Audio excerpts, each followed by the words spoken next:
Ivan, and here we go. Hello, everyone, and welcome back to the Talking Ballads podcast. Off to a flying start. Technical issues out of our arseholes this evening, which is fantastic. It's exactly what you want. And Luke's gone again. Probably just turned. Maybe it might be the video connection, but we'll see. Right. Today, he's gone onto a mobile device. Is this better? I think this might be the only hope. Yes, he's here. Luke, what's your favourite colour? Yellow. I thought that was your second favourite colour. It was green. You said green before. Yeah, it's green. Yeah, the answer was wrong, but the timing might be correctly. It is. Oh, there we go. There we go. Fantastic stuff. Right. Start again. Welcome back to the Talking Ballads podcast. Our technical issues seem to be behind us, which is excellent news. We are joined today by two lads who I've got a lot of time for. They've got an excellent podcast. We are joined today by Luke and Ben from the Corridor of Uncertainty podcast. Boys, how are we? Good. How are Very you? Good. Thank you. Thanks for having us. Yeah, anytime, guys. Anytime. I've been on their show before. It was a while ago, and we did a who can disrupt the big six predictions, and I got that totally fucking wrong. So yeah, to be fair, that was an embarrassing term for me, which is probably why I've not been on since. But that's a different story altogether. And once again, joined by my wonderful co-host Euan. How are we, mate? I'm good, thank you. Thanks, Jack. That's a very nice thing for you to say. Well, it's just for stage. It's just stage appearances, really, mate. I don't like you, really. Yeah, I know. You don't mean it, do you? You don't mean it. Yeah, I love you too, Jack. Love you too, mate.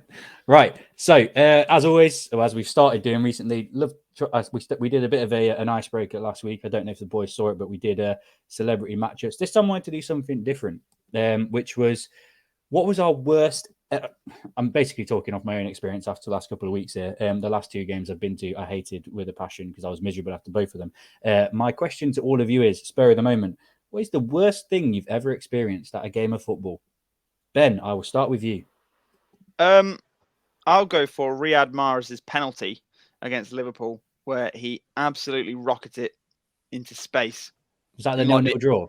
It was, yeah. It was like 86th minute. And City could have won at Anfield, but no, he absolutely skied his penalty. And I think Aguero was still on the pitch, so I was a bit like, oh. Yeah. I mean, I was thrilled, but I was like, that's awful. Should have put that in the top corner. Luke? From more of like a personal perspective, going to Middlesbrough away to concede, I think it was on a Tuesday night, to concede a 90th minute penalty and lose 1-0. And it was freezing. I think I had school the next day, and it was and then there was loads of road closures on the way back. It took me ages to get home. That was probably the most miserable night of my life. Yeah, Euan will testify to that, but Middlesbrough is a bit of a hole, and it's also in the arse end of nowhere, so... I don't want to slag it off too much because I've got a lot of mates who are from there and support them, but yeah, I mean, it's a working class place that's been forgotten about, I'll say that. It's got a famous suspension bridge thing, though, hasn't it? It does, yeah. Transporter Bridge, yeah. It does. Look it up, guys. Very, very interesting. What more can you need? Not just football on here. We're also educational about logistics and bridges Absolutely. as well. So, Euan, what's your worst ever experience at a football game? I kind of don't want to talk about it, Jack. Mine is being a Newcastle fan. Paolo Di Canio knee sliding in St James's Park after going 3-0 up. Yeah. Tosser. How long has it been since you beat Sunderland in a league game?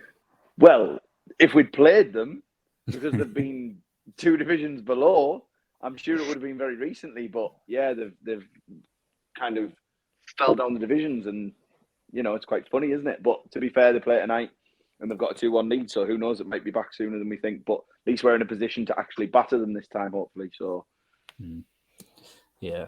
Mine was the. It was the anniversary of it last weekend, I believe. Mine was the infamous Deeney moment at Vicarage Road. Oh yeah, yeah. Which is still weird to me that they celebrate that every year, considering they achieved the square root of nothing from that.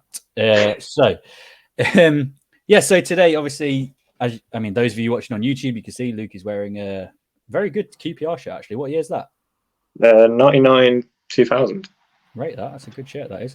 So obviously Luke is a QPR fan. I'm a Leicester fan. I've spent most of my life watching Leicester in the Championship and in the lower leagues. Euan obviously had loan spells with Newcastle in the Championship before bouncing straight back. And Ben probably doesn't even know what the Championship is. So what we're going to do today is a bit of a Championship special. So question for all of you here, and it will probably be the title of the podcast, but is the Championship the best league in the world, pound for pound? Yes. No. No. Ooh. Pound for pound, though, I feel like value for money. I love watching the Championship, I'll be honest, but I feel like it's a league that nobody really appreciates because everybody wants to get out of it. Like every team that's in there doesn't appreciate it because they just want to get up to the Premier League where all the riches are. I think it's a difficult one, really. Sorry. Go on. Sorry. No, go on. You go. I think it's more competitive, as in it's a lot harder to call at the start of the season who's going to finish where, especially like, in the Premier League, you could say, well, City are going to be in and around first, probably. And same old teams are always in the top 6, whereas you never know who's going to come up from the Championship. It's the one thing I'll say, but I think the quality of football is probably a league above, literally, in the Premier League. But it still is enjoyable. Yeah, the golf's definitely there, isn't it? Euan, what were you going to say, sir? I was going to say similar to Ben, to be fair. It's more, I think if you're a fan in that league, it's enjoyable because you really could. I mean, Middlesbrough were near relegation zone not even that long ago, and yet look at them now. They're under Carrick and they've really taken off.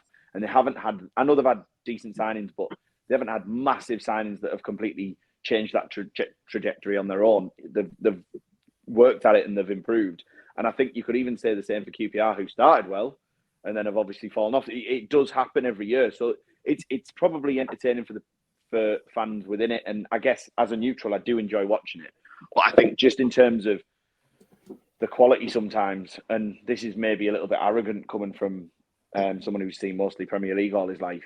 When you go down there, I remember when we were down there, it felt like everyone's cup final, and it was really, really difficult to go places, which is obviously they're not meant to lie down and take it, but it does end up just becoming kick the best player. So I remember John Joe Shelby must have got kicked off the pitch 22, 23 times that season. Dwight Gale, it was just big 6'4" centre half sticking elbows onto him every single header.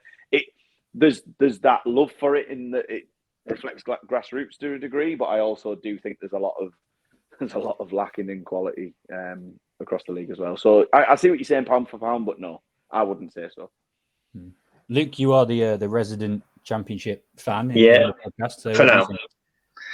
Up or down, though, that's the question. I just think if you like, even if you look at the teams that go up, I reckon like Southampton next season, I reckon once all the dust has settled, they will love next season more than they've enjoyed the past. I mean, they've had a couple of really good ones, and like the same for Burnley. This season for Burnley has been way better than the last 5 seasons they're in the Premier League.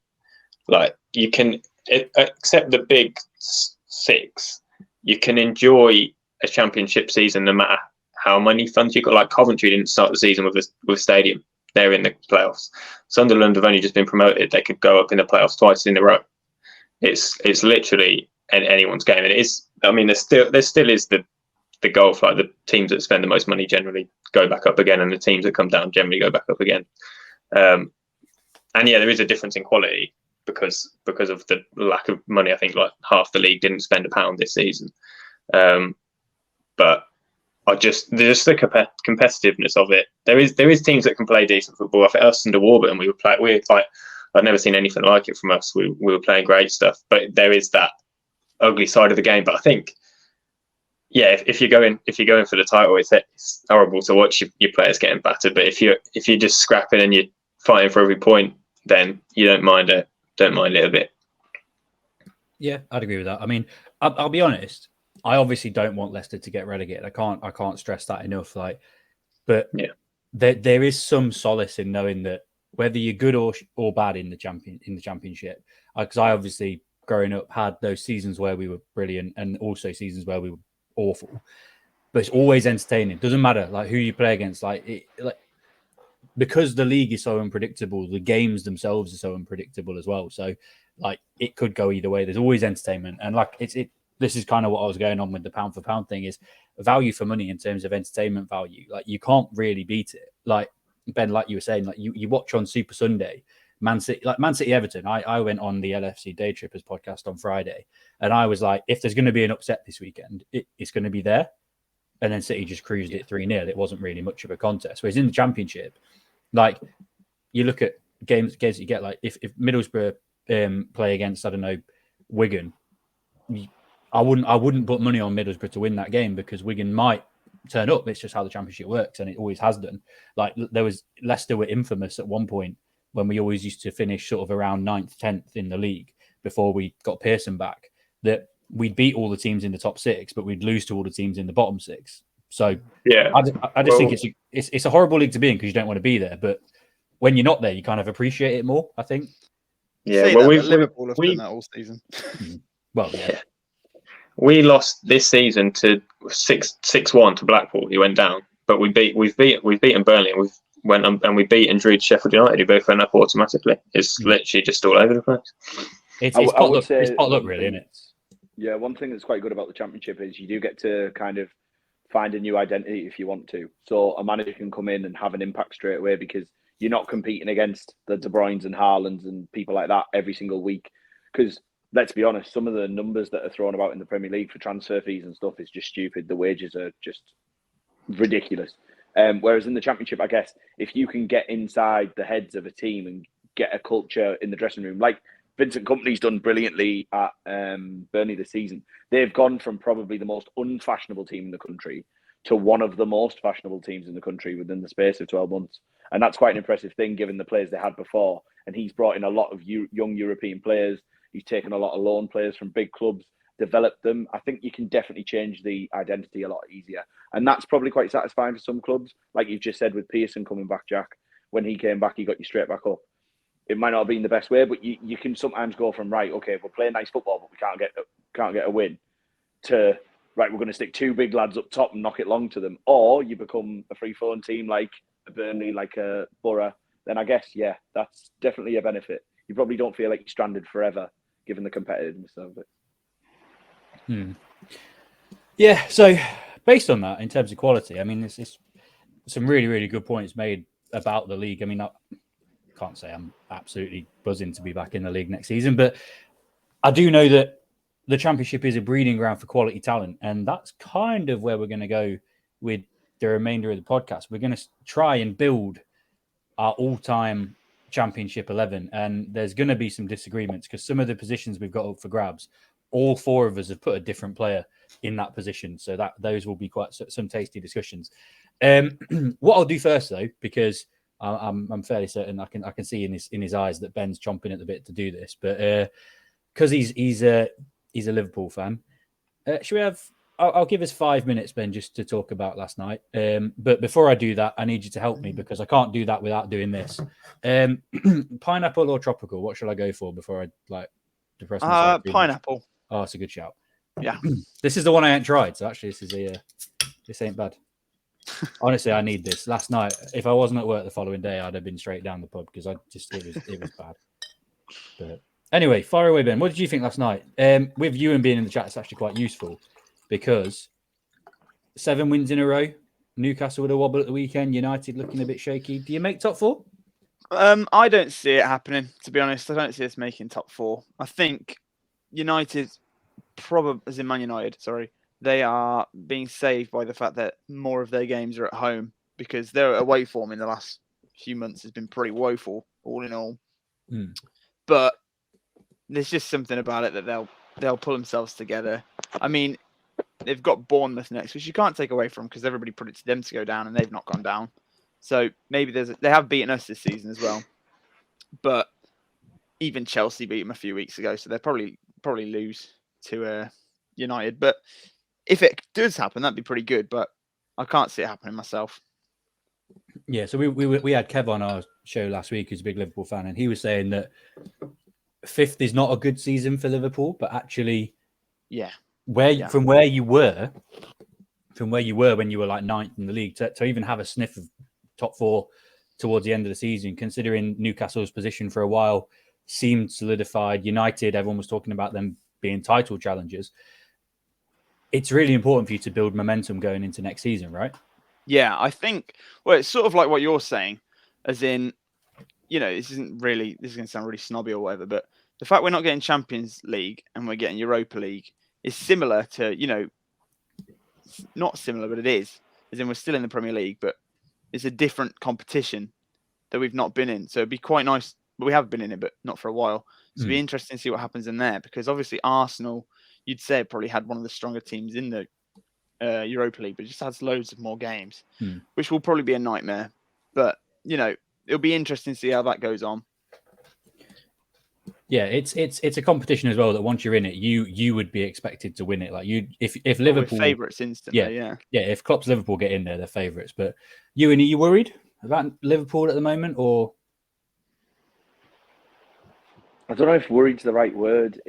There's definitely like a concern, obviously, that they've hit form, but it just seems mad that they've won 7 on the bounce after the start of the season they had. So I do think there's an element of, this could happen, but we've got the Man United buffer between us. Like, we've got 2 home games. Yeah. We've also got more games to play than Liverpool, so it's in our hands. We're still ahead on goal. I know it's not much, but we're ahead on goal difference still. So if you're going to be any of the teams going into these last 2-3 games, I think you'd probably want to be us.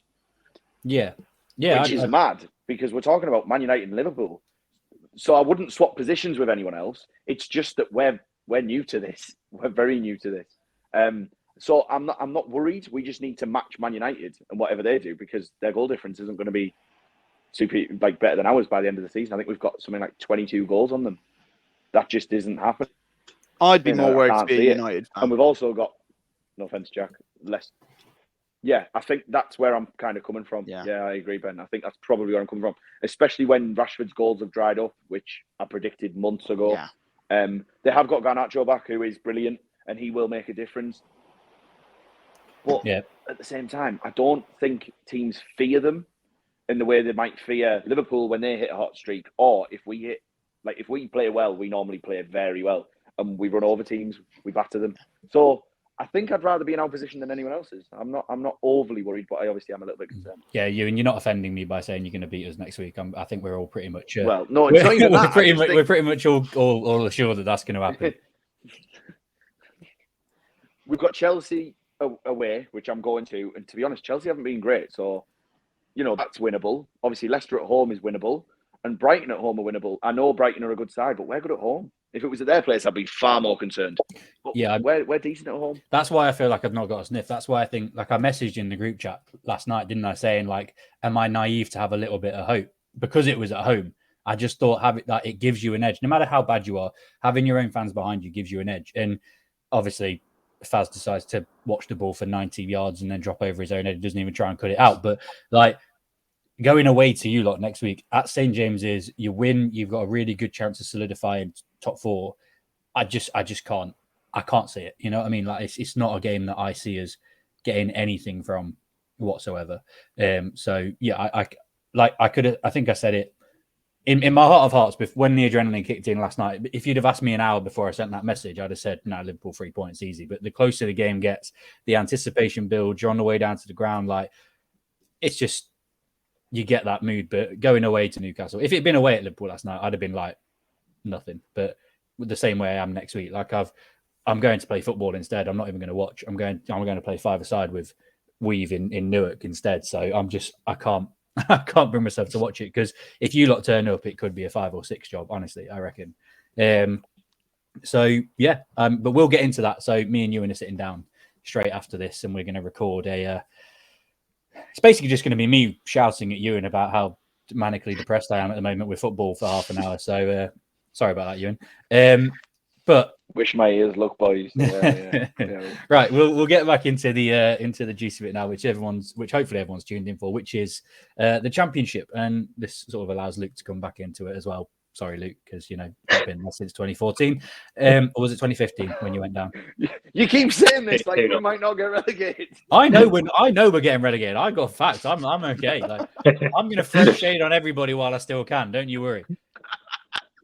Euan, if you're free on Friday and we go on the God, and he isn't half doing it, isn't he, Luke? Euan, if you're free on Friday and we go on the Day Trippers podcast, right? You do realise that I'm going to throw shade at you about being this year's Leicester City, dropping out the top 4.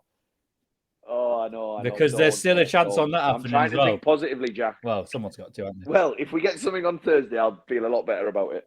Oh, mate, don't even go there because I know we're in for a world of hurt. Right, we'll dive into the championship then, shall we? I've also, whilst been doing that, been googling this week's obscure footballer of the week, and I've got a fucking gemstone here, honestly. So I'll start sharing my screen. We'll do the lineup. So what we've done, like we did before when me and Euan did our like team of the season, we've all put forward players that we think would make the all-time championship squad. Now, I know obviously it's quite small if people can't see that. So I'll tell you, we've put it forward as a 4-3-3. Goalkeeper we're undecided on. The left centre-back we're undecided on. Left back we're undecided on.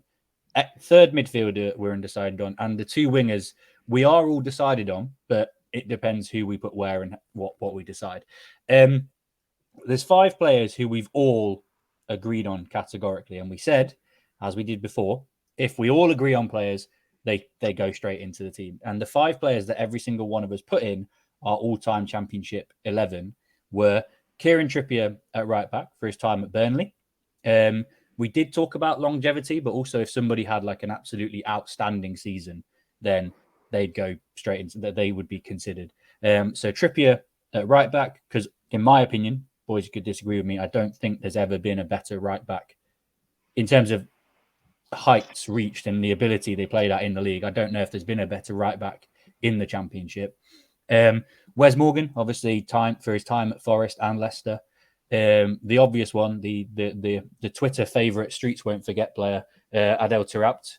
Some of us put him in the front three, some of us put him in midfield, but based on the debate for the forwards, I've decided to drop him into the midfield at the expense of someone who I'm pretty gutted about, to be fair.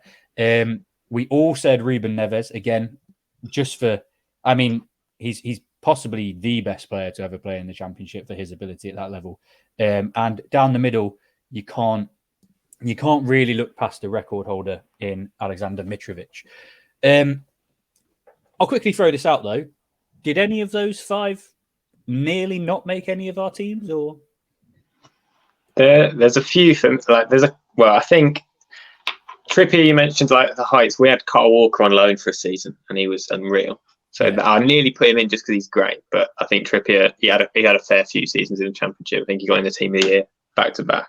And then Neves, the one season thing was annoying me a little bit. So I nearly put Gary O'Neill in. But I felt that was too harsh. So I've stuck with Neves.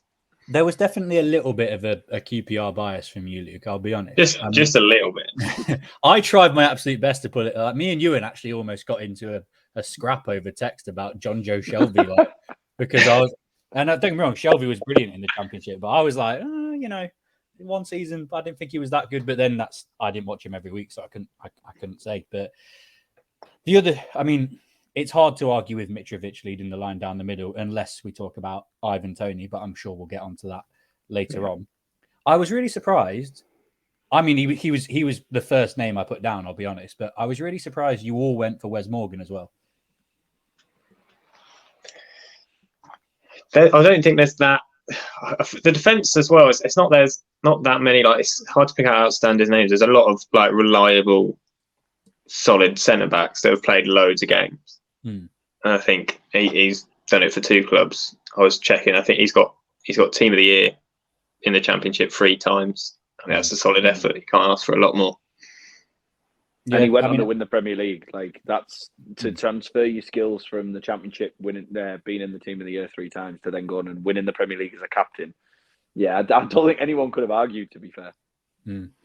I think you're right. I think Morgan's just leadership skills. I mean, I reckon if you look at the 11 we put down, he probably wears the captain's armband in this team anyway. I think that's kind of shows it's a testament to the player and the man that he is. So we'll start with the goalie, because there was only one person disagreed. Oh dear. Can we guess who that person was? Right. It was Luke. It was Luke, for those of you who don't know. I know you look it was Luke, for those of you who don't know. And to be fair, with the name he put forward, I struggled to disagree with, but then the name that myself, Euan, and Ben put forward, I was like, actually, I don't think it's close, but we'll get to that. So, Luke, who did you put forward? So I've gone for Paddy Kenny.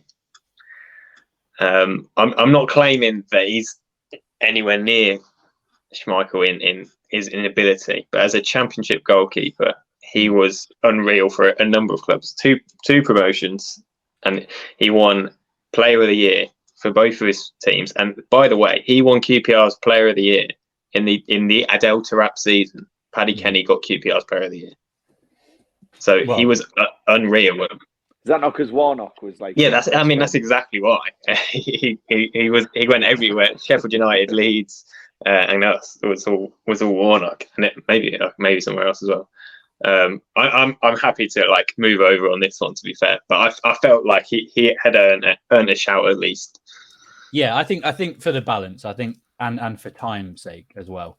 I think on balance, we have to go for Schmeichel, only because 3 of us went for Schmeichel and 1 of us went for Kenny. But I think if we're going sub goalie, then Paddy Kenny definitely makes the bench. But Schmeichel is in there as goalie. Now, left centre back is going to be a different conversation altogether because we all went for somebody different. Now, Euan, I'll let you start with your choice at left centre back. So, I mean, for me, I've got to give Carl a shout out here because I didn't actually think of him initially. I just kind of bounced some ideas off him and he came up with Phil Jagielka. When I looked at the amount of appearances he made in the Championship, I was actually quite surprised. I didn't think he was there for as long as he was, and he's actually still there now. He went back after Derby got relegated. Maybe he was there recently. He's at Stoke now, I think. Yeah, he's at Stoke now. So I was massively impressed by just how many sheer appearances he made, and then when I think about what he was as a teenager when he broke through, and how highly rated he was and stuff, and then he managed to keep that career going for such a long time, and he's ended up coming back, and he's a good age now. I wouldn't want to guess his age, but I know he's late 30s, maybe like 37, 38, and he's still going. So I think that was probably more just for the longevity element of it. Like, obviously, we spoke about one-season wonders and things like that, but I genuinely do remember seeing him at St. James's in the Premier League and thinking, he's quick, he's strong, he's not that tall, but he never puts a foot wrong either, and he's a good leader. So that was kind of where that one came from. And he can score screamers at Anfield, Ben. Yeah. So I went someone similar, and it was someone that I kind of forgot about as well. But then I really had to dig deep to my childhood, and I also think this player kind of gets overlooked as well, based on sending obscure tweets from his pocket. But I went for Joleon Lescott because his time at Wolves, he was a serious player, similar to Jagielka. He was strong, quick across the ground, good ball player, like excellent in the air. And for the era that he played in the Championship, you had to be commanding and strong and really, really assured in his position. And he was fantastic. And again, it surprises you how many games he played at that level, actually. And he was in the Wolves team that got promoted at the same time as Leicester and Portsmouth. Obviously went on to have a really good Premier League career, actually, with obviously Everton and City. So I think it's hard to overlook Lescott as a player, but I think we're going to have to kind of put this to a bit of a vote between us. But Ben, who did you go for? Right. Well, first thing's worth pointing out is I've got probably negative knowledge on the Championship. So everything I say, you have to take with a pinch of salt. But I've gone with Ben White. Again, a bit of a Ruben Neves, wasn't in the league too long. But I just think he was pretty good when he was in the Championship. Everybody seemed like they're after him. And then after that, he's gone on to join Brighton and earn himself a £50 million move. He's just, I think for somebody who's never watched football, which I don't quite believe, I think he's quite good, overall, just quite sought after. He obviously has watched football and obviously has some interest in it. So I don't know if he's just doing that to be ridiculous, but yeah, pretty high level when he was playing at Leeds. And now look where he is. About to bottle the Premier League. Well, yeah. Luke, did you go for it? This one was tough. And again, it's similar to Kenny, but I'm not sure really in terms of quality he warrants his place. But I've gone for Matthew Connolly. I think he got three promotions back to back. So obviously he was nowhere near Premier League quality, because every time he got promoted, he was instantly shipped off to another club, and then they got promoted again. I think he's got four promotions in total. But I was just trying to search for the person that's won the most championship, and I just couldn't find who it was. And he was the one that popped up with 4. And I feel like he deserved a shout if he is the one. I think Norwood might have got 4 now, because he got 3 back to back, and he's just gone up again. But I thought he warranted a shout if he's been up 4 times. And I couldn't really. There was no one else that was really jumping off the page. Well, when we messaged in the chat, Clint Hill was a great shout as well, which I'd put him in my team, to be honest. But yeah, he was the first person. He's who I've gone with anyway. Yeah, I mean, I always remember Connolly being a really difficult person whenever he came to Leicester, because I didn't go when I was younger, when he kind of played. I didn't go to that many away games, but I always remember when he came to the King Power, the Walkers as it was then, that whoever we had up front was going to be in for a tough game. He was a quality championship defender.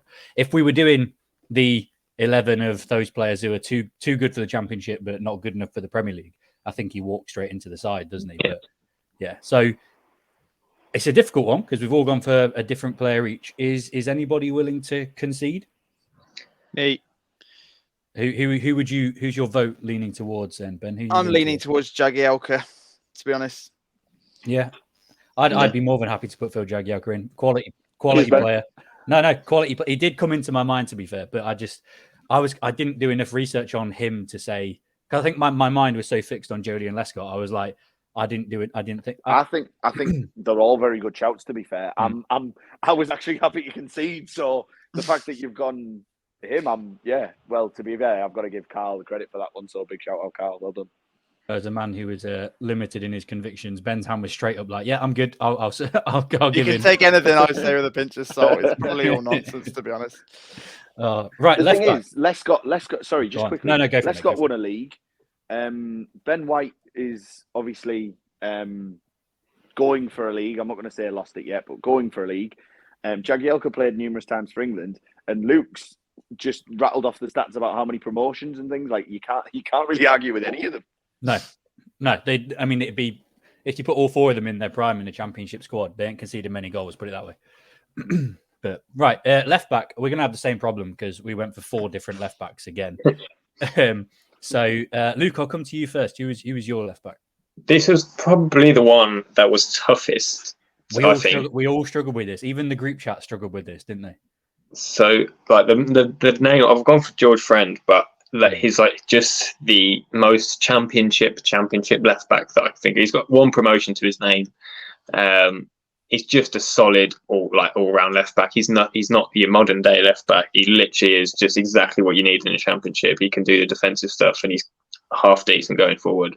He's notched up for a fair decent amount of championship appearances. But I was just struggling for names, to be honest, and he's played loads, and he's played at a decent level in the championship for a long, long time. Yeah. I mean, when you said him, I was like, oh, how did I forget about him? How did I forget George Friend? He just didn't come into my mind.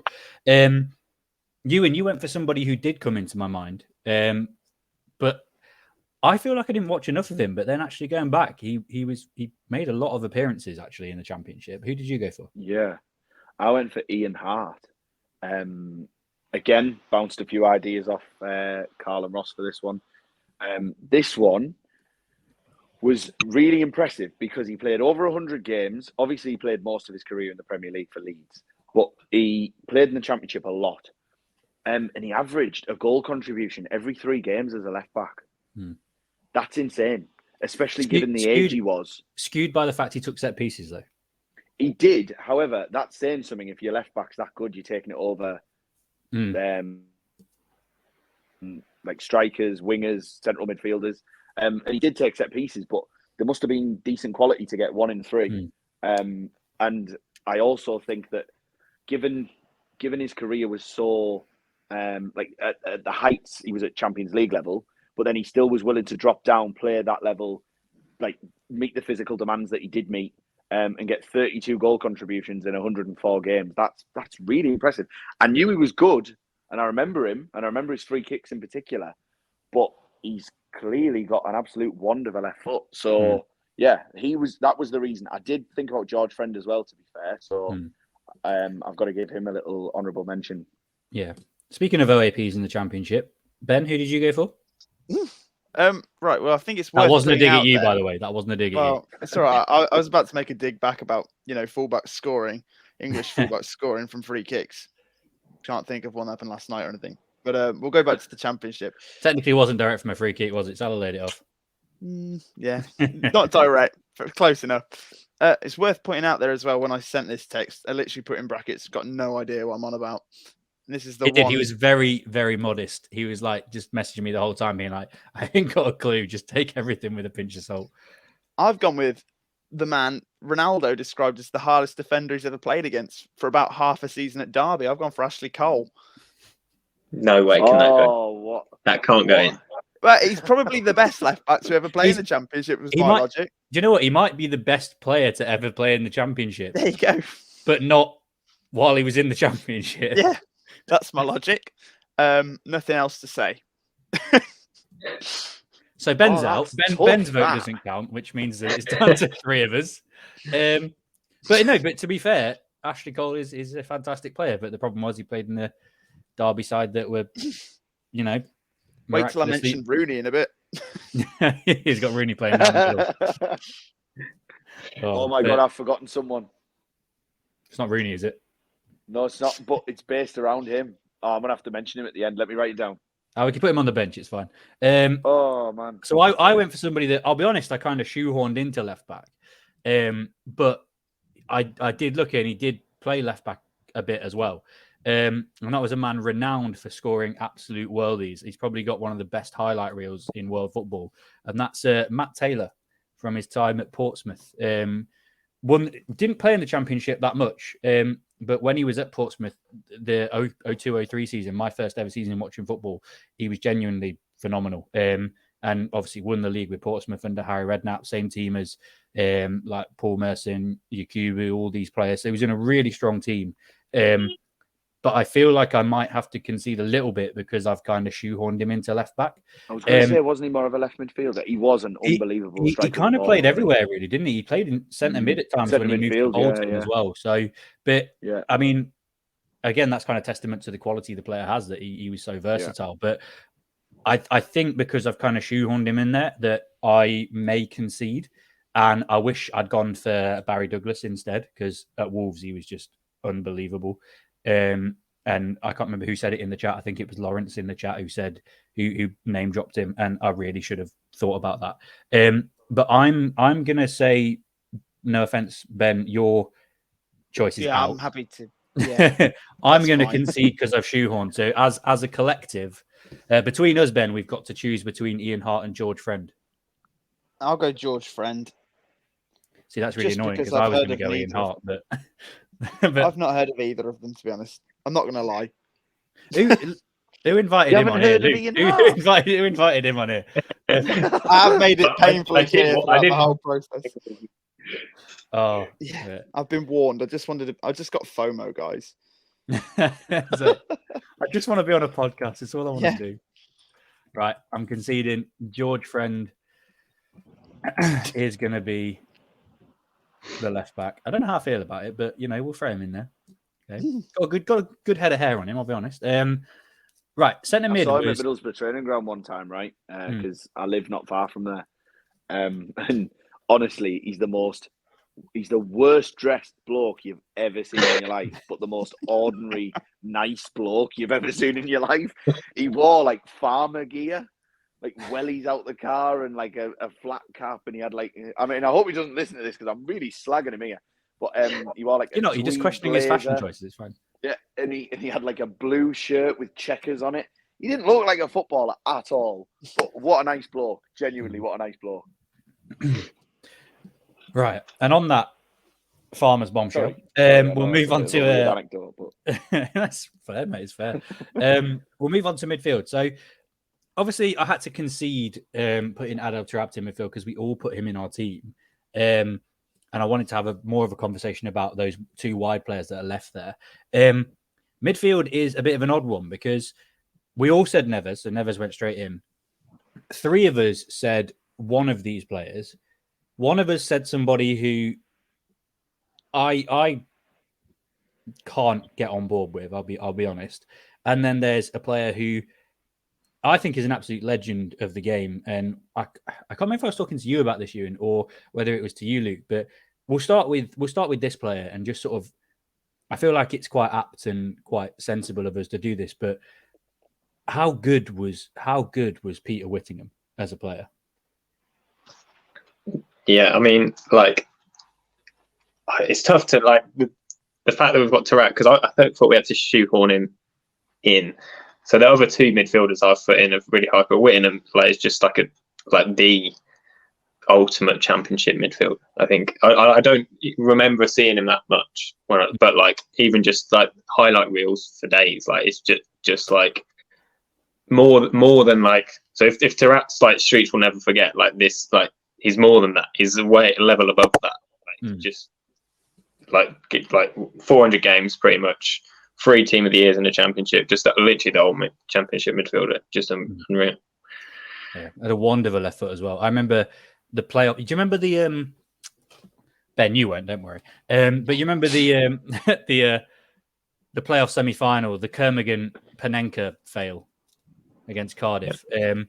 Whittingham played the first leg against that, first leg of us at the Walkers, and I'm not being funny. He was so good. I'm not. He was, and he scored the goal. It was a free kick, and it was right out. Not far, probably about 5-10 yards in from the touchline. Not really a dangerous position. And for whatever reason, Chris Wheel set a one-man wall. And it's even then, it still wasn't like, okay, he's going to score from here.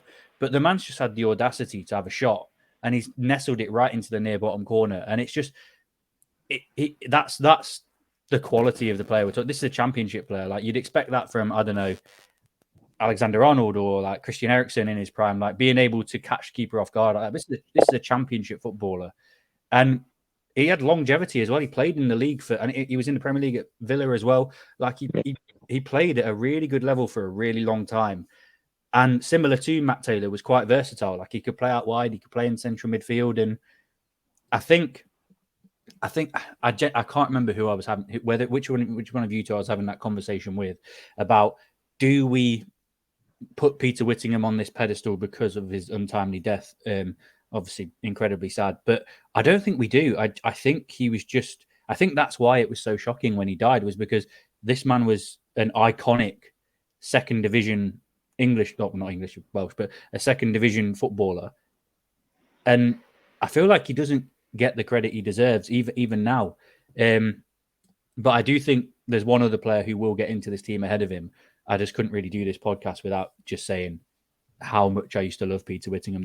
He was one of those players where when Leicester got the money under the Thai ownership, I was like, go and sign Peter Whittingham because he'll instantly improve us. But the player said, Jack. Well said. The player that Euan put forward, though, let's lower the tone a little bit. Kevin Nolan, anyone? No, the reason I'm saying Kevin Nolan is also also because I'm a Newcastle fan. Yeah. But I will say, I know it sounds biased, but if it wasn't for him, we don't get promoted that season. He was quality. 17 goals. He got 17 goals from midfield, and it was midfield. It wasn't like we played a 4-4-2. He was 2 in the middle, and he popped up with massively important goals. Like he would always get the second in a 2-1 win away from home, or he would get the third in a 3-2 win away from home. He was quite a clutch player. He was also a brilliant leader, great bloke, great captain.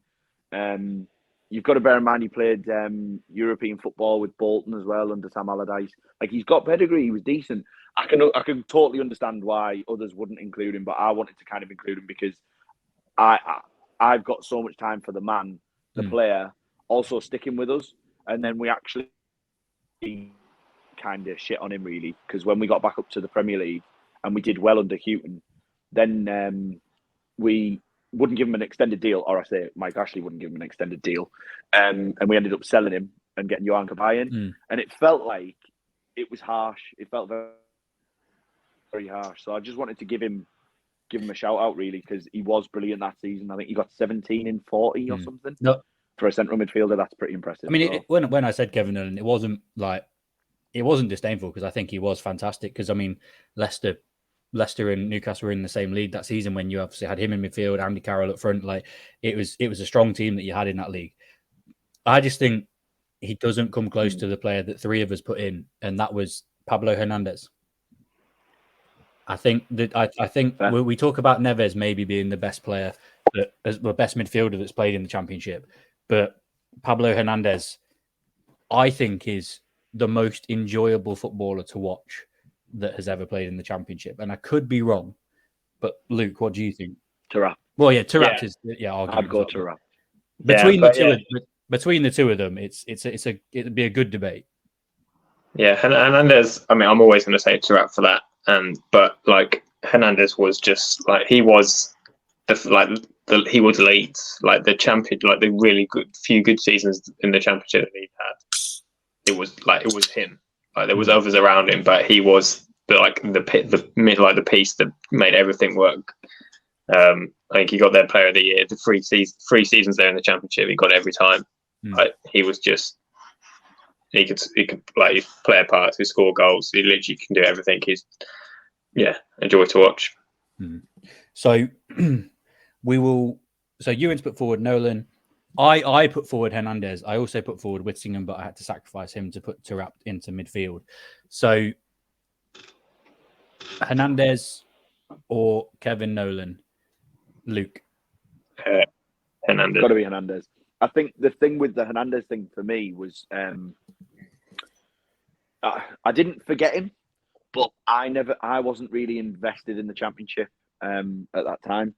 And I've got a few Leeds fans, obviously being up north. And I remember even before like Bielsa came in and stuff, he was their one shining light. Yeah. He kind of was the David Silva of the Championship. And that probably does him a disservice because he did play Premier League and he did play at a high level.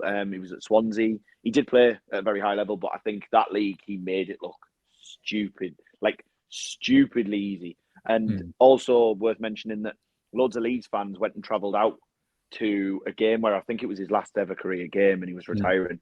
And they took a few hundred fans just to kind of salute him and pay respect. So that tells me a lot. And I know Leeds fans know football. So yeah, happy to concede that one. Yeah, so Hernandez goes in. Our midfield is pretty strong, to be fair. In their primes, I'd fancy that midfield in the Premier League, to be fair. And that is Ruben Neves, Pablo Hernandez, and Adel Taarabt. Now, I'm going to go into the wide players. So we agreed that Mitrovic was going to be the striker. So we've got four forward players, and they are forwards more than wide players, I would say. And I'm going to talk about them all at the same time. And Ben, you can actually weigh in here because two of them have played in the Premier League for a while now. So you can comment on, obviously, their rise and their ability. But we've got Wilfried Zaha, Ivan Toney, Billy Sharp, and Fernando Forestieri. Now, Ben, do you want to start with Zaha and Toney? I mean, because Zaha didn't play in the Championship for that long. He's been in the Premier League most of his career now. As a young man, obviously tore the Championship apart. He was phenomenal at that level. But for what he's gone on to do and his loyalty to Palace, do you think that's commendable in this argument? Or yeah, I definitely think it's commendable. I think Zaha was probably considered the best player outside the top six for quite a while before we started seeing other teams like break into the teams that could disrupt the top six, really. It's a bit of a miracle how Palace managed to hold on to him for so long, really. I mean, I think the ship's probably sailed now. You know, I don't know. I think he might be able to go somewhere else still, but I can't see another Premier League team wanting him. But I do think he's an absolute not on the wages to be honest. he wants. Well, £200,000 a week. Apparently, Palace have offered him. And he said no. Wow. Well, yeah. What is he looking for? True. Where's he going to get that elsewhere? Saudi Arabia, probably. PSG maybe. Yeah, I think you're right. Replace Neymar at PSG. I don't know how he managed to stay at Palace for so long, but I'd probably say the ship sailed for him, sadly, for a massive He move, played you know what I mean? 126 games in the Championship, by the way. Yeah. All as a young lad. So I didn't realise how. I know I put him in, but I didn't realise it was like that many. Like that's a lot. Well, I think we forget that when we were kids, like Palace were a second tier side. Like it's only in the last sort of 10, 12 years that they've really established themselves at the top level. Like it's like as long as I can remember, because I mean, going back to what I said earlier about the Deeney incident, like Kevin Phillips' penalty put Palace into the Premier League instead of Watford. So like they've been there for 10 years, or this is the 10th year. So like he's played Premier League football for most of that time. He's a quality player. He's a quality player, and I all four of these players, the players I've just named, I would happily have on either side. So we'll go to Ivan Toney, because I'm gonna go to Ivan Toney because we talked about longevity. Now I would probably put money that Toney has played I don't know for sure, and I apologize if I'm wrong. I think out of the four of them, Toney has played the least games in the Championship. Euan's going to check, but Luke, do you think Toney's? I mean, I feel like we'd be playing him out of position as a wide forward, but then at the same time, for his quality, are we just shoehorning him in? I think we are. I think Mitrovic makes like what he did look like it was something. I think he beat his goal scoring record. He had the goal scoring record for like a season, didn't he? And then Mitrovic smashed it with 14 games to spare. So like he is an unreal Championship striker, and that season was unbelievable. But I think if we're like, yes, we're shoehorning him. I think Billy Sharp is not your ideal wide player either. But I think he has to be in. I mean, Tony's got a good shout, but I think compared to the other three in appearances and in quality in the Championship. Tony played 45 times, got 31 goals and 10 assists. Yeah. So he nearly got a goal contribution a game. Like, that's ridiculous, isn't it? But what I will say is that I think you have to commend him on is obviously we bought him from Northampton, which was League Two. He came to us, went out on loan numerous times to League One, League Two, proved himself, then got sold to Peterborough. Obviously did really well for Peterborough, made the move to Brentford, made it up to the Championship, did really well in the Championship, probably his best season ever. Then went to the Premier League, and now he's probably touted for one of the bigger clubs in the country, if not for this betting situation that kind of surrounds him at the minute. But the fact that he's done it in every single league is like so impressive, really. I know Billy Sharp's got very, very similar resume, but I don't think you can say the same for Sharp in the Premier League that you can for Toney. That's probably the only thing I would say. Yeah. But I agree with the Sharp thing, definitely. Isn't he the highest goal scorer ever in that? Yeah. But I think that's the thing. I think if we're talking quality of the player, Toney walks into the team. But if we're talking about impact in the Championship, then Billy Sharp is above him, I would say. But again, Billy Sharp, are we shoehorning him into a wide position? I mean, I'd happily have him in that position, but like, he's just, that man is not just Championship, but a Football League goal scoring machine, because he scored a lot of goals in League One as well, didn't he? I think it's tough to not put the top scorer of the division into the team. Yeah, no, I'd agree with that. So, Sharp at left side or right side? Where would you rather have him? Cutting in on his right foot? Yeah. Probably coming into the back post. Right. So, last one then is the one that I put forward, and I was kind of torn about this, but then at the same time, he's a bit of a streets won't forget player. But then, I mean, I'm not being funny. Like, you watch his highlight. I mean, highlight reels don't say everything. Statistically, it might be different, but how good was Fernando Forestieri? I mean, at Watford and at Sheffield Wednesday before they collapsed. Like, he's such a talented footballer. Bit of a temperament, but an unbelievably talented player. Yeah, I think like Sheffield Wednesday as well. Like, remember the most. Like, even when they were getting worse, he was just like the one. Like, like when you see this going bad, and you've just got like one player that just, like, as soon as he gets the ball, everyone's like sat up, because it doesn't matter where he is on the pitch, something's going to happen. He was just. I like the shout. He didn't come to mind, to be honest, but I think it's a great shout. He was unreal. Which was it at Carrow Road when he literally, like, he had a shot and then it got blocked and it fell to him in a worse position, a significantly worse position, and he's hit it again, and it's possibly one of the best goals I've ever seen in terms of connection on the strike, where it goes in the goal. It's just, in terms of pure technical ability, he was just unbelievable, outstanding player, and had a strike on him as well. One player that none of us put, and nobody really mentioned either, and as far as a championship player goes, this season I think has let him down. Is probably why we've forgotten him. He did come to mind for me yesterday in particular, but Anthony Knockaert has a really, really good shout to be in this team as well, because he got He was promoted in with my Leicester. initial draft, Jack. Yeah, got He was a promoted with joke. Leicester, got promoted with Brighton. Fulham, got promoted with Brighton. Like, if we're talking about we mentioned Connolly having all these promotions and things, but Knockaert 3 promotions to his name, like and he was key in all of those teams. That's pretty impressive going. The Knockaert one, when we were down the second time and we won the league, in January we were linked to both Forestieri and Knockaert. Obviously, both clubs wouldn't sell cheaply, so it ended up never happening. But genuinely, I was so excited about the pair of them. Really excited. I felt like Knockaert had a bit of Mahrez about him, and Forestieri was like that 9.5. I've just looked at his stats there. He's got over 200 games played in the league, and he got a goal contribution one in every 2. Yeah, like and when you insane. think about, but then Knockaert got the promotion, so you know there's value in both of them there. Yeah, and I think if Forestieri played in elite sides, like if he'd have played in that Newcastle side, or maybe played in Brighton side, or in the Leicester side that went up, like he's a different player, I think. But then at the same time, maybe particularly in the Leicester team, like Pearson was a stickler for discipline in that team, and they all had to toe the party line. Maybe he'd have lost a little bit of that edge that made him so good. So there's arguments to be had both ways, but I think with players like Forestieri, you just enjoy them while they're there, don't you? So right, we got 3 votes. We've said we've put Sharp in. So for that right-sided position, we've got Zaha, Forestieri, Tony. Ben, who are you feeling out of those 3?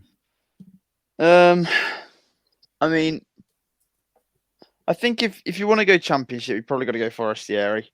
To be honest. Yeah, fair. Tony only played 1 season.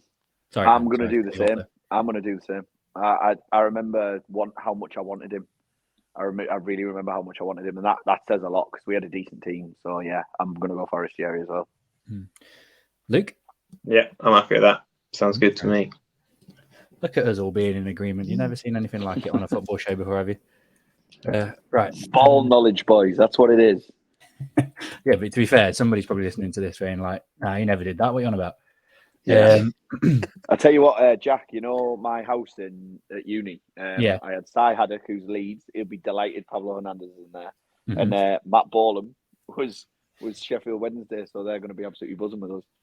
Yeah, to be fair, we've got a pretty balanced team there. I mean, I feel like we haven't, like, considering we've all, I mean, sorry, Ben not included in this. We've all got biases in that league. I mean, let's be honest, like you had 2 title winning sides at Newcastle. You could have put any number of those players in. Like Leicester won the title. I could have put, like, you look at that, Nugent's not there, Vardy's not there, Drinkwater's not there, like Mahrez isn't there, like Harry Kane played in the championship. I mean, he was absolutely fucking dogs in the championship, but like there's so many great players missing that we could have all had biases. Like Luke, you had some unbelievable players at QPR that could have easily gone into that team as well. Charlie Austin was the toughest one to not put in, but it's just like there's so many strikers that have had unreal seasons recently. I agree with the Charlie Austin one. I was agree with that one. I was going to run this off as honourable mentions, and this is just for strikers. And if any of you think of anyone else, throw them forward. But yeah, we got Charlie Austin, Jamie Vardy, David Nugent, Kevin Doyle, Shane Long, Dave Kitson, Yakubu, Paul Merson. Who else have we? Nathan Ellington. Yeah, Marlon Harewood, like Andy Carroll.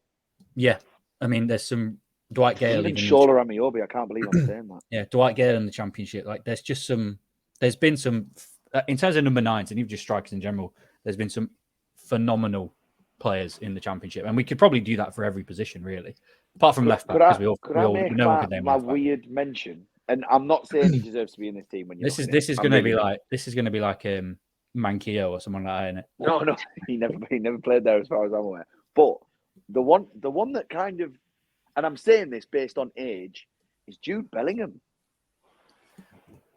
Because, and I'm not saying he deserves to be in this team, but when you mentioned Rooney and when you mentioned Cole, I genuinely thought like Jude Bellingham carried Birmingham as a 16-year-old lad. He was carrying them. And I'm not saying he deserves to be in this team, but I think when we look at the end of his career, he might, you said Ashley Cole might be the best ever to play in that division. I think he takes that one. I know Wayne Rooney played there, but I don't really think you can say that. That was more of a career finishing. Whereas Bellingham started there and he played at a really good level there. And I think given where his trajectory's gone and who he's probably going to go and play for and what he'll end up winning, he might actually take that off Ashley Cole. And I didn't think I'd say that because that was obviously a hell of a shout from Ben to pull that one out. Oh no! Look at that, Ben. Look at the compliments you're getting. Wow, I didn't expect that. Yeah. Right. We'll do. So that's our team then. That's the definitive championship all-time 11. No one can have any arguments with that team apart from us that we've just done that. So we've got Kasper Schmeichel in goal, Kieran Trippier at right back, Wes Morgan and Jagielka at centre back, George Friend at left back, a midfield of Adel Taarabt, Ruben Neves, Pablo Hernandez, Fernando Forestieri and Billy Sharp either side of Alexander Mitrovic. Do we think that team breaks Reading's record or not? Or is Reading's record untouchable? If we put our bench in there, easily. Yeah, if you put the bench in, 100%. So that's the team. That's the main chunk of it done. So we'll very quickly just go through the playoffs at this point. Okay, so tonight, kicking off very shortly, we have got Luton v Sunderland, second leg. Sunderland obviously going to that with a 2-1 draw. Euan, I know who you want to go up, but who do you think will? Do you think Luton at home? It's at Kenilworth Road. The thing about Luton is I've watched them a few times, and they are the worst team to play against in that division at all. They're a nightmare. They make everything difficult. You think the game management in the Premier League's bad? Go and watch them tonight. They are difficult. Yeah. So I'm gonna say I think Sunderland get through, and it's a Middlesbrough Sunderland playoff final. North-East final at Wembley. Fair enough. Ben, who do you see getting to Wembley? And so Luton, Sunderland obviously having the lead. 0-0 in the other one between Borough and Coventry, going back to the Riverside. What do you reckon? Who plays at Wembley? Yeah, I think Sunderland will get to Wembley. Amad Diallo is pretty decent, to be honest with you. His goal in the first leg was pretty mental. Similar to Trent's goal last night. I'd say Trent's was better. It genuinely was similar tactic, technique, everything. Yeah, no, definitely. But yeah, I think it's theirs. I think they'll probably go to Wembley and then lose the final. To be honest, that's my outrageous shout. But I think they'll go. I just bumped into a Sunderland fan in the Barbers, and he said it's a joke they're even in the playoffs. He said there's no way they played well enough throughout the season to. I have to finish well, didn't they? I have to put a little asterisk on that, though. Everyone talking about Sunderland's rags to riches story, but if we're talking about Diallo, he's a £40 million player. Yeah, United signed him for close to £40 million from Atalanta. It's not quite the. I know he's only on loan, but it's not quite the rags to riches story we're talking about. But I get it. I think he was probably more coming from the angle that they weren't good enough. He kept saying a few weeks ago that Middlesbrough embarrassed them, but obviously tides have turned a little bit, haven't they? So. Not to make it too much about Leicester again, but it very much reminds me of when we won League One and then got to the playoffs that first season, and we were all like, "How the fuck have we ended up here? What's going on?" Luke, being you've seen these teams probably play more than the rest of us. Yeah, to be fair, I think what you say about Sunderland's right. I think even Mowbray said in his interview after the last game of the proper season, he was like, "We're not ready to go up yet." Obviously trying to take the pressure off, but I think. You're right. They've had a fair few injuries as well. They've had like Stewart's out. Sims obviously started the season and got recalled for Everton. So they've had a lot to deal with. Even looking at their first leg, a fair few of their players are playing out of position. But I think they will. It's horrible to go and play against Luton, but going to play against Luton when you're 1-0 up or a goal up, so should I say, it kind of gets rid of that horribleness a little bit. Because they'll be the team. Luton are going to be a team that's going to get the game. So I think it'll be. I think they'll draw tonight. So Sunderland will go through, and I agree Middlesbrough beat Coventry, and then beat Sunderland in the final, because I just think they'd have way too much. They're by far, like, if you look at the teams on paper, I don't think any of those teams are ready to go up. But Middlesbrough are clear. The first 11 is, in my opinion, way better than the other 3 teams that are around them, even though they finished 4th. If the game had been another 10 games longer, you think they might have caught Sheffield United even? Yeah. Right, so I will say quick fire. Luke, you've already nailed your colours to the match. I think Borough's going to go up. So quick fire. Ben, who goes up then out of the 4? Coventry. I don't like you. Honestly, mate, if we go down and Coventry go up, I think I'll just give up with football. I'm hoping for at least one M69 derby next year. Euan? I'd quite like Middlesbrough to go up and obviously beat Sunderland in the playoff final. That'd be hilarious. Yeah, I fancy Borough, to be fair. I think when if you get to Wembley on that pitch, obviously the occasion gets to you, but the football you've got to play on that big pitch, Borough are the best football inside out of the 4. So I think that plays dividends. So that is our championship conversation over, boys. Thank you very much for that. But we're not done yet. Me and Euan did this last week. It's got decent feedback, so let's see how good. I had really good feedback on that, Jack. Yeah, people enjoyed it. People enjoyed that. So Kev mentioned I dropped it on the Day Trippers podcast on Friday, and Kev bigged it up, and the lads really enjoyed it. So this is new segment. It's only the second time we're doing it. I want to test Luke and Ben and Euan's obscure footballing knowledge. So this is obscure footballer of the week, and Ben, you'll be glad with this. It's not just Championship; it is Premier League footballers, because I feel like we have more of a common knowledge of them. Okay, so I'm going to basically run off some facts and stats about a player. The first person to name the player wins.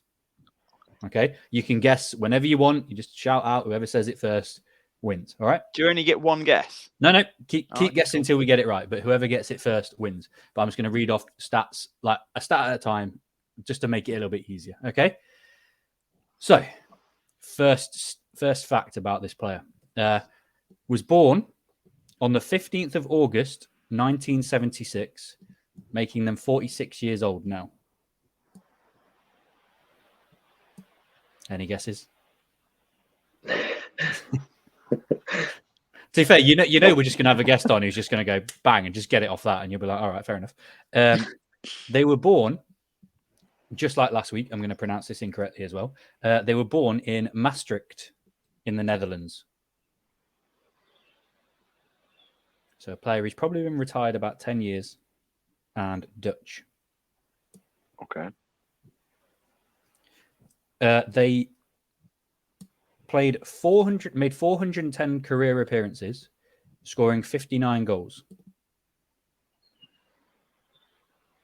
Okay.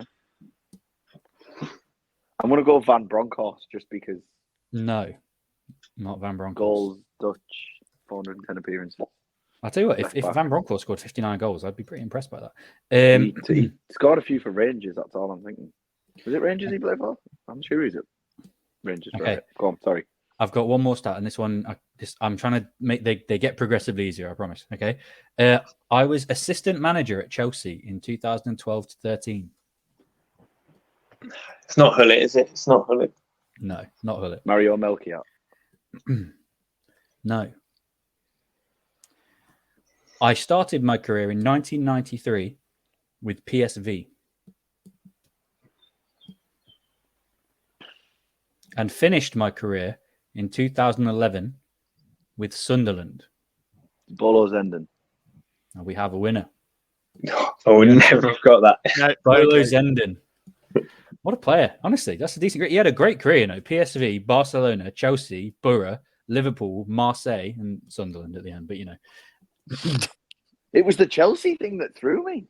Yeah, it was Hiddink in charge then, or was it with Di Matteo? Probably, yeah. But did they play together? 01 to 04, Di Matteo and Zenden, maybe? Because they won the Champions League in 2012, didn't they? And he was one of their big signings, wasn't he? Under the Abramovich era, Zenden. I'm sure he was. Maybe. I mean, I didn't know that either. To be fair, I'm just reading it off Wikipedia. But like maybe it was when Di Matteo came in, because I imagine they played together early noughties. So yeah. So Euan, you've tied it up with Blakey. Thank God for that. Yeah, Blakey got Zoltan Gera last week. Yeah, I was listening to that earlier. I wasn't getting that one either. I was nowhere near it. Struggling with that one. I need to stop picking players who are born in places that I can't pronounce. I feel really offensive saying it. Oh, but As if we'll go, of course, yeah, I know who he is. Yeah. Right, boys. Thank you so much for joining us. Pleasure as always. If you want us to come on your podcast at some point, we're more than happy to. Where can people find you? So the Corridor of Uncertainty on if you're looking for the podcast, or at the Corridor Pod on Twitter. Excellent. Got anything coming up for listeners in the coming weeks? Or yeah, we should have a podcast hopefully coming out. Well, we've just put one up. We've done our semi-final Champions League draft. So I think there was, how many was it? 3 of us all picked our best starting 11 out of the 4 clubs in the semi-final. Obviously, we could only pick 1 player each. And then when everyone is taken. So check that out if you're interested. Nice. I'll definitely be giving that a listen, boys. Again, thank you so much for coming on, and we'll catch you soon. Please don't forget to like, share, and subscribe. Retweet on Twitter. Give us 5 stars on Spotify. You know, all of that spiel. But thank you very much for listening, and we'll see you soon. Bye.